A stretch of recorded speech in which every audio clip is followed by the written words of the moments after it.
this is Dazzling One. 3 weeks ago, I mentioned the creepy clowns phenomenon. At the time, I believed that it was simply a hoax with a bunch of copycats. However, as more sightings have progressed, I'm beginning to lean towards the notion that this is demonic in nature. Something that stands out about this particular phenomenon is how much press it's gotten. It's as if it's a part of the mainstream media's agenda. Now, that might make some believe that these are a bunch of actors and that some of these sightings are hoaxes, but why are these clowns being found in the middle of nowhere, oftentimes? I know there are crazy people out there, psychopaths, but going out of your way to scare someone in the middle of the night in a dark, faraway place to me seems like too strange of behavior that abnormal psychology could explain, but I think it could simply be boiled down to demonized individuals. I also think it could be demons as well, as crazy as that sounds. If we go back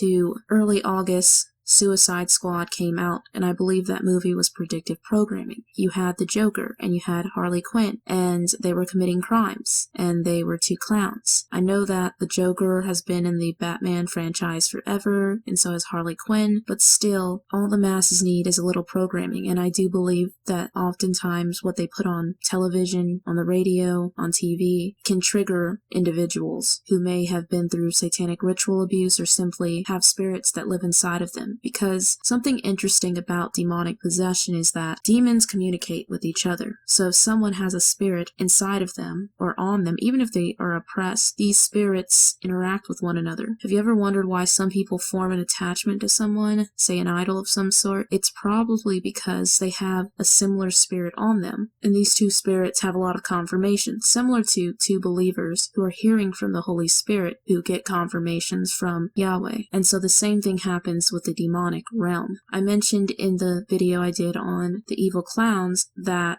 much of our screens, like our television screens, our computer, laptop, mobile devices, screens could be scrying mirrors, just like our keyboard, if you look at it, could be a Ouija board. Now, I'm not saying to throw out all your technology and burn it, but I just find it interesting because when we interact with such things, who knows what comes in and out of it, and that's why we should guard our eye gates. This is why Yeshua warned in Matthew about the lamp of the body being thine eye, and so we must be very careful about what we allow ourselves to watch and see. We've also had many cases of mass hysteria over the past year, and demonic possession is something that's widespread, yet psychology tries to bury it with a bunch of diagnoses on the DSM chart. And I'm not saying that there isn't a such thing as mental illness, but the way it's being perpetuated today, I don't necessarily agree with. But back to the topic of clowns, you had the Suicide Squad movie that came out in early August, and then there was The Purge that came out in the summer. And again, you had clowns doing a bunch of dirt, and we have clowns doing a bunch of dirt. Isn't it interesting that this is a widespread phenomenon?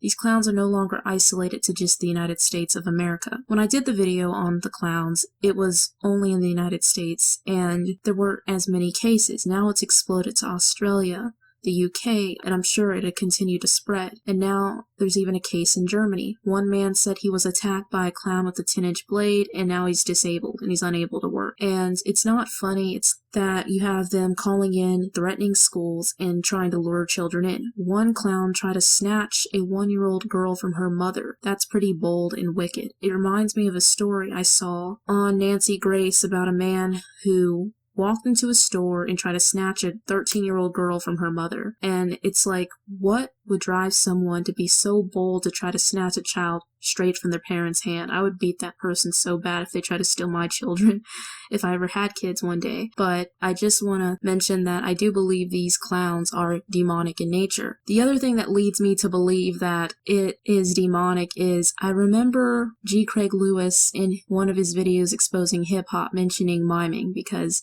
there are some churches who have gospel mimes, and he talked about how they would paint their faces to serve as a medium and to resemble the gods of old. And you know, if we read the Book of Enoch, or you just look at Genesis 6 and you do a little bit of studying on the antediluvian world, that these Nephilim and fallen angels were pale-skinned, and that a lot of these cultures that like to paint themselves or wear masks or trying to imitate something that they once saw. Now, from an academic standpoint, they'll say that many of them were high on fermented fruit and they were hallucinating, imagining, and the whole art of clowns stems from ancient Egypt's 5th dynasty. You also have the Freemasons, Shriners, and I heard about this group called the Kleins, and miming is linked to Dionysus, an ancient Greek god. So all these forms of art we have roots in fallen angels and demons, and so it's no surprise that the clown has taken off. It's gotten so bad that Target's removed their clown mask, Ronald McDonald's having to chill out for a while, and I think on Halloween we may see some more clown hysteria. And at Penn State, there were a bunch of kids who went hunting for these clowns because they saw one. So it's just crazy what's coming of all of this. And when you have rituals being done like the Arch of Triumph being unveiled in New York City back in September, which I'm unsure if they took it down, I assume they did, and then you had 3 supermoons and 1 harvest moon this past weekend. And I saw this on a call from an Uprisings channel, but he talked about how apparently Beyonce cut herself while performing the song Haunted, of all songs, and she bled, and so her fans saw it and they started a hashtag called Cut for Beyonce, and people were posting pictures of arms that were cut. Now, it could be Google Images and people just playing around, but there could be children who actually saw it and actually decided, hey, I'm going to cut myself because I'm a fan, and they're part of the Beehive. So that's just sad that we've come to a point where people think it's cool to cut themselves for a celebrity, and people worship celebrities, and we're just in a very dark culture. And when you couple that with what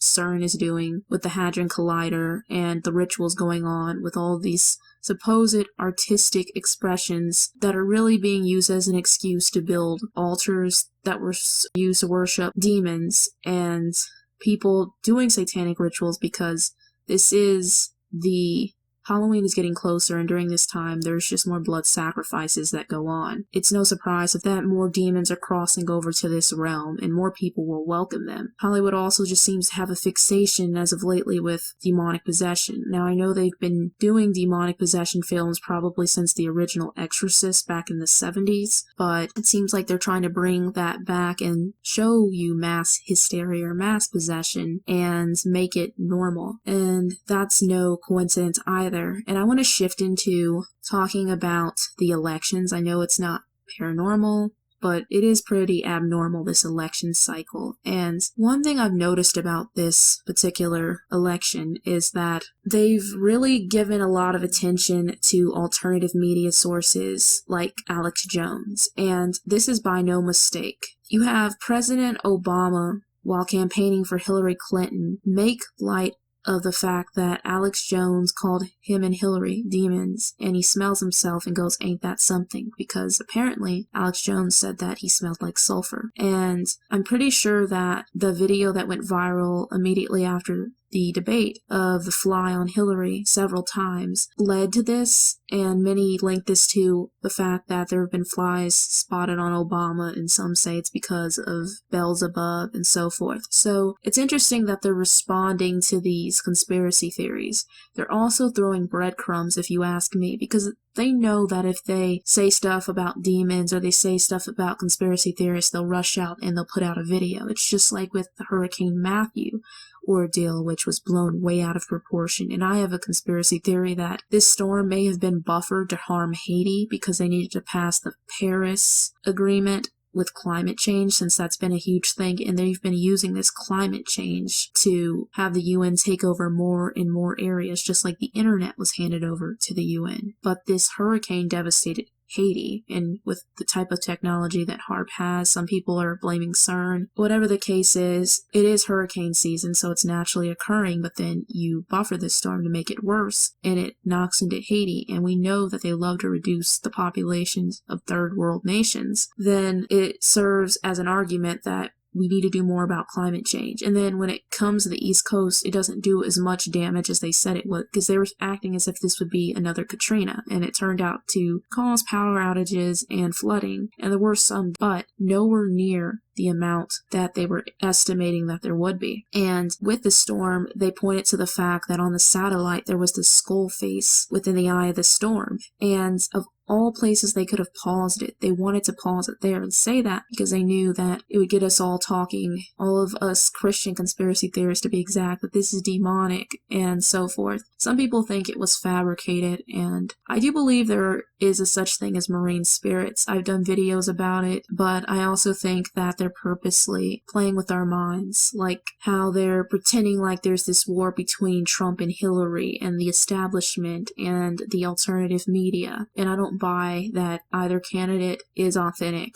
And with the whole WikiLeaks scandal, now that Julian Assange internet connection has been severed, there's a lot of speculation surrounding that he was dead. A lot of people are upset with him because he said he was going to leak the goods on Hillary, and then he ended up trolling everyone and saying that he wasn't going to release it at 3 a.m. in the United States when no one would be listening. Instead, it was a WikiLeaks anniversary special. So with all of that, again, it's all theatrics. It's part of the October surprise to get us all to believe that these elections are the most important elections of our lifetime. The problem is that presidents are selected, and even to be considered a candidate, you have to be of the right bloodline, you have to be of the right secret societies, and they're both playing their roles well. And so something else I want to mention very quickly is that with everything going on right now, with all of these crazy psyops, and you have a lot of division within the so-called truth community, or whatever you want to call this movement at a time. Some people say it's dead, others think it's still thriving. Everyone disagrees. You have people who once said that the elections don't matter, who are now going out for Donald Trump. You have people who are irreligious, who think that the end times